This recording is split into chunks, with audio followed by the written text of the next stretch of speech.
Hi, I'm Kevin Steele, General Manager of Five Star Auto Auction here in Phoenix, Arizona. Been asked to talk a little bit about the auto auction business. Most people that have never been to an auto auction get intimidated by it just because they're unfamiliar with the process and how it works. So I'm going to try to shed a little bit of light on that for you today and hopefully help you out and get you to an auction. What I always try to tell people when they're coming to an auction is don't be intimidated by it. Don't be scared of it. It's just a process, and it's actually really simple process. Do your research. Go on whatever auto auction you're going to go to's website. Look at their fees. Know what they're going to charge you to buy the car.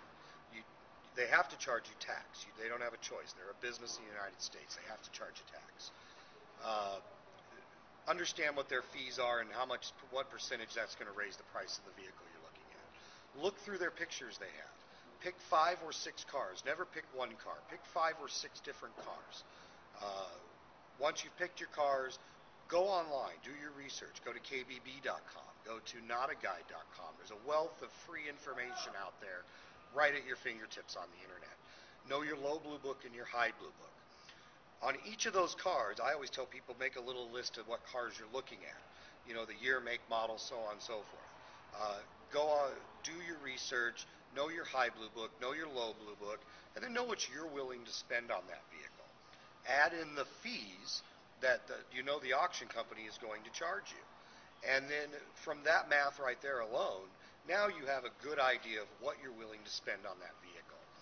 So then the day of the auction comes. You come to the auction, you see your car coming up, one of those cars that you're willing to bid on. When the car comes through, you're going to have a few different things going on. You're going to have the auctioneer sitting up at his little podium, and he's going to be talking really fast. Then you're going to have a couple of guys that are out in the crowd. Those guys are called ringmen.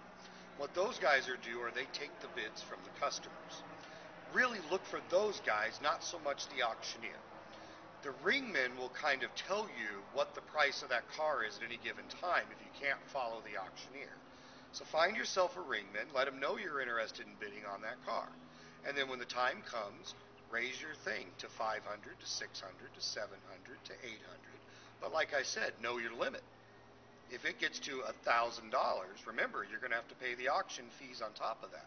So if $1,000 was the limit you were willing to spend on the car, you may only want to bid to 900. So when it gets to 900, just hold your number down. That's it. You're out of the bidding now. They're going to move on to somebody else that's willing to pay a little more for that car. But if you're a high bidder on that car, well, great. Now you just got yourself a car. You did your research. You paid the right amount for it. You know what fees you have to pay, so you factored that in. Now you've bought a good car at the right price.